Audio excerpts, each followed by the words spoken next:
Hello students, I am Ashish De. I am taking one of your subject digital signal processing. In my earlier class, I have given two video lectures on overlap save method and overlap add method. Today I will take today I will take a today I will teach the topic on filter. In circuit theory, you know there are four types of filters. They are high pass filter,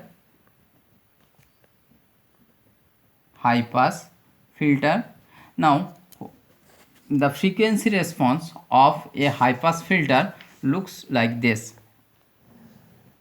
The frequency response curve of a high pass filter looks like this. This is for ideal case, right?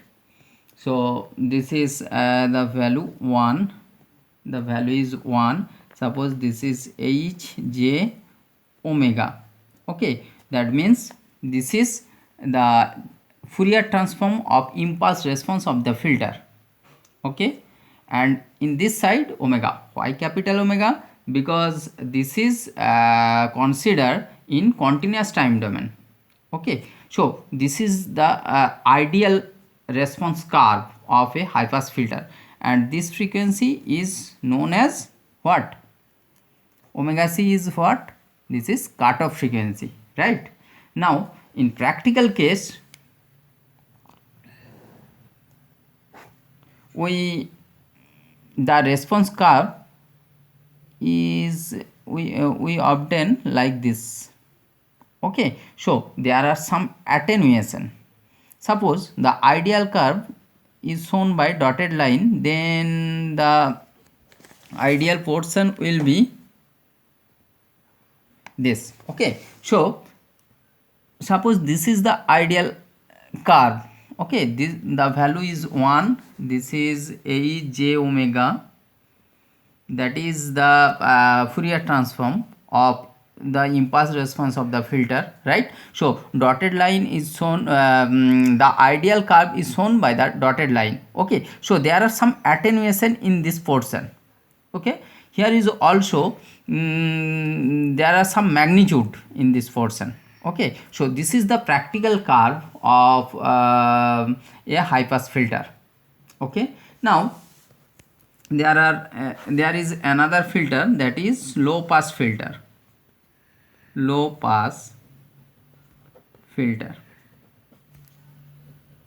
You know the frequency response curve of a low pass filter looks like this.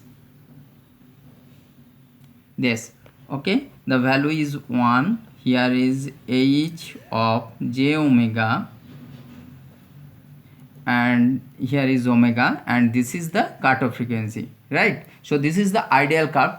Here is also for practical case, the frequency response curve looks like this for low pass filter, right? So this is the frequency response curve. Here is omega, right? And suppose the ideal curve is shown by the dotted line, then it looks like this. Okay, here is also some attenuation in the frequency response curve, and here is some value of the magnitude. Okay, what is the magnitude? That is h of j omega. Now what is h of j omega? This is Fourier transform of the impulse response of the filter, right? And here is the cutoff frequency, that is omega c, indicated by omega c. Now another type of filter, that is called band pass filter. So as we know, band pass filter has two cutoff frequency. So it passes the frequency in between two cutoff frequencies. Okay, so the frequency response curve for ideal case of band pass filter is this. So this cutoff frequency, suppose omega c1, and another cutoff frequency is omega c2. Here is omega and the magnitude is Hj omega, mod of Hj omega, because it is the magnitude, so mod has to be considered here. Okay. Now in practical case it looks like this,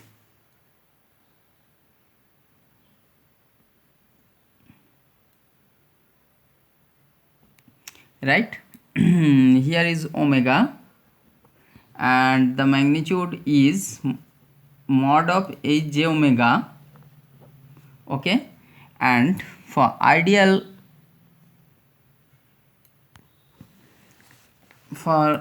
case the response curve is shown by the dotted line. Okay, so there are some deviation from the ideal value. Okay, here this is omega c1 and this is omega c2, first cutoff frequency. This is lower cutoff frequency and this is called higher cutoff frequency, right? These all things are known to you. And another filter is number 4, that is band stop filter.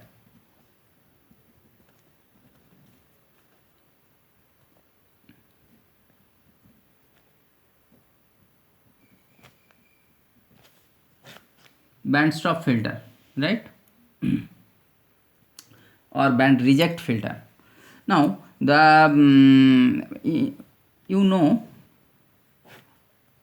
this filter passes all the frequencies except the frequencies ranges between omega c1 and omega c2. So there are two cutoff frequency, omega c1 and omega c2. It does not pass the frequency in between omega c1 and omega c2, right?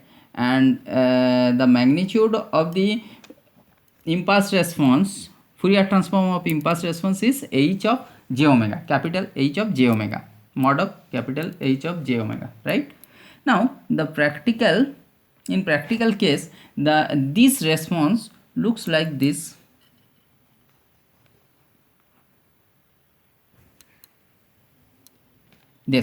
Okay, so suppose this has the highest magnitude. Okay, so in ideal case it look like this. The dotted portion, this dotted portion is shown the ideal response curve, right? This is omega c1 lower cutoff frequency and this is omega c2 higher cutoff frequency. In this side omega, in this side H of j omega, obviously in mod. Okay, so these are the frequency response curve in ideal and practical case. Okay, now when we consider digital filter, there are two kinds of digital filter. They are number 1 IIR and number 2 is FIR. Now what is the full form of IIR? You know that IIR, it indicates infinite impulse response filter. Again FIR represents finite impulse response filter. From the name obviously you know what is IIR filter.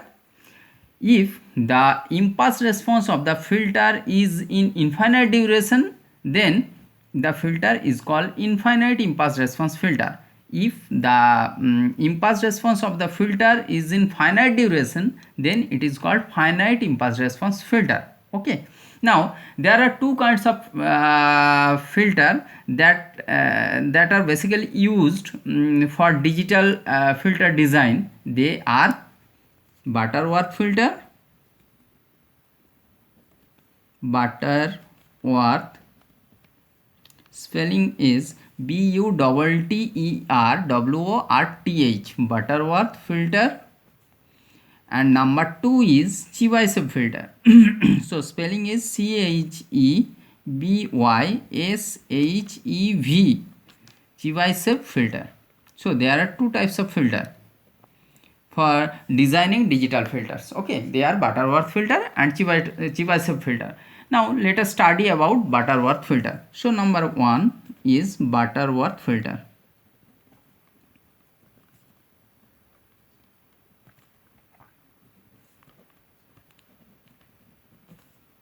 Butterworth filter. Okay.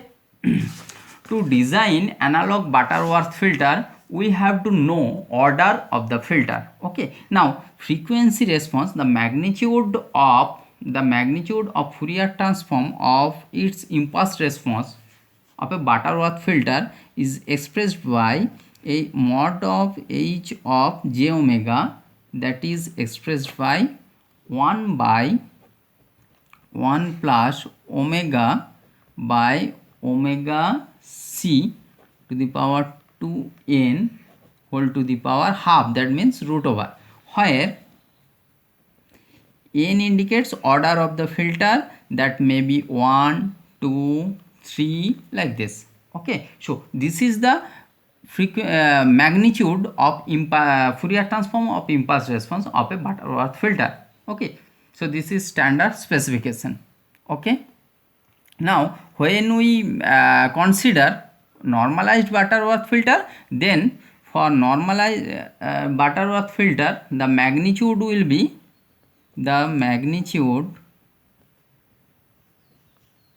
for normalized Butterworth filter